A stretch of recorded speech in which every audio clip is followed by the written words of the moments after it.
మీ మోకాలి గుజ్జు అరిగిపోవడం వల్ల వచ్చే దీర్ఘకాలిక నొప్పులకి డాక్టర్ సుధీర్ దారా గారు మన శరీరంలోని రక్తం ద్వారా రీజనరేటివ్ థెరపీతో ఎటువంటి నొప్పి లేకుండా పరిష్కారాన్ని అందిస్తున్నారు.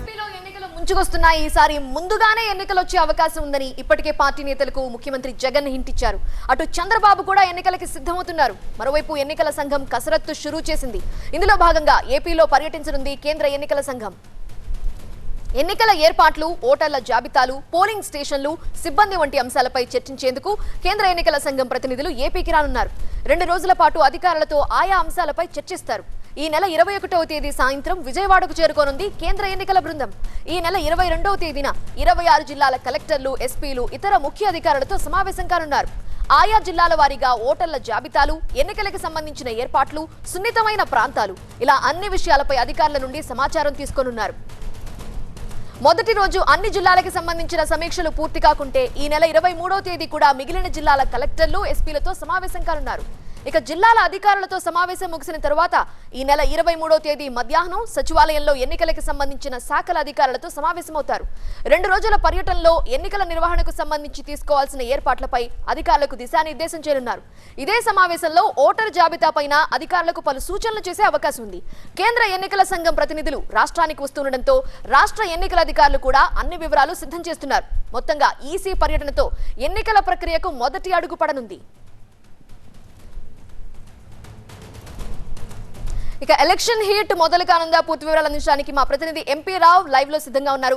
ఎంపీ రావు, ఇప్పటికే డబుల్ ఓట్లు, నకిలీ ఓట్లు అని పార్టీలు ఫిర్యాదులు చేస్తున్నాయి, కంప్లైంట్ చేస్తున్నాయి. ఈ నేపథ్యంలోనే ఈసీ ఇప్పుడు సమావేశాలు నిర్వహించబోతుంది జిల్లా కలెక్టర్లకు సంబంధించి. సో వాళ్ళకి ఎలాంటి సూచనలు ఇవ్వబోతున్నారు అనుకోవచ్చు?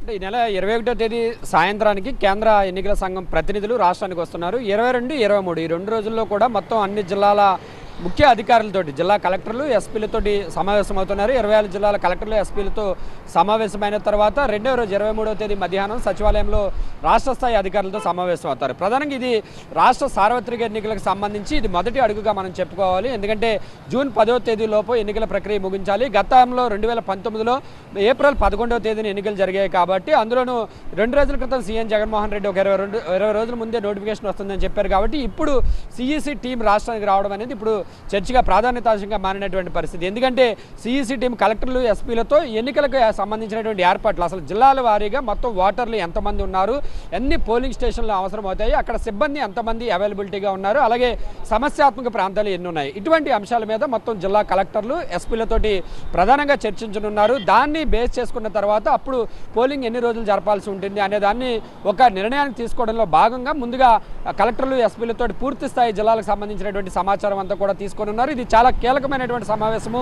మొదటి అడుగు ఎన్నికల కమిషన్ నిర్వహిస్తున్నటువంటి సార్వత్రిక ఎన్నికలకు సంబంధించినటువంటి ఏర్పాట్లకు సంబంధించిన మొదటి అడుగు కాబట్టి ఇది చాలా కీలకమైనదిగా మనం చెప్పుకోవచ్చు. మొత్తం 26 జిల్లాల్లో కూడా ఇప్పటికే కలెక్టర్లు ఈ సిఈసి టీంకు అందజేసేందుకు మొత్తం అక్కడ ఉన్నటువంటి లోకల్గా ఉన్నటువంటి ఇబ్బందులు కానీ, మొత్తం ఓటర్ల జాబితాకు సంబంధించినటువంటి అంశాలు కానీ, ఇప్పటి వరకు అటు ప్రధాన అధికార పార్టీ నుంచి, ప్రతిపక్ష పార్టీల నుంచి వస్తున్నటువంటి కంప్లైంట్స్ ఏవైతే ఉన్నాయో వీటన్నింటినీ కూడా క్రోడీకరించి మొత్తం ఈ సమావేశానికి హాజరు కావాలని చెప్పి ఇప్పటికే రాష్ట్ర ఎన్నికల ప్రధానాధికారి అన్ని జిల్లాల కలెక్టర్లకు, ఎస్పీలకు ఆదేశించారు. కాబట్టి 22, 23 తేదీల్లో మరి సిఈసి టీం ఎలాంటి ఆదేశాలు ఇవ్వబోతుంది అనేది కూడా కీలకంగా మారిందని చెప్పుకోవచ్చు. ఎందుకంటే ఇప్పటికే నకిలీ ఓట్లు, ఓట్ల గల్లందుకు సంబంధించి ఓవైపు రాష్ట్ర ఎన్నికల ప్రధానాధికారికి 2 ప్రధాన పార్టీలు వైఎస్ఆర్సీపీతో పాటుగా టీడీపీ కూడా వరుసగా కంప్లైంట్స్ ఇస్తున్నాయి. అంతేకాకుండా ఢిల్లీలో కూడా టీడీపీ, బీజేపీ, వైసీపీ 3 పార్టీలు కూడా కంప్లైంట్స్ ఇచ్చాయి. సో ఇలాంటి పరిస్థితుల్లో మరి సిఈసి టీం కలెక్టర్లకు ఈ నకిలీ ఓట్లు కానీ, ఓట్ల గల్లందుకు సంబంధించి కానీ ఎలాంటి సూచనలు జారీ చేయబోతుంది అనేది కూడా ఇప్పుడు ఉత్కంఠగా మారినటువంటి పరిస్థితి. ఎందుకంటే ఇప్పటికే డ్రాఫ్ట్ ఓటర్ జాబితా రిలీజ్ అయిపోయింది. ఈ నెల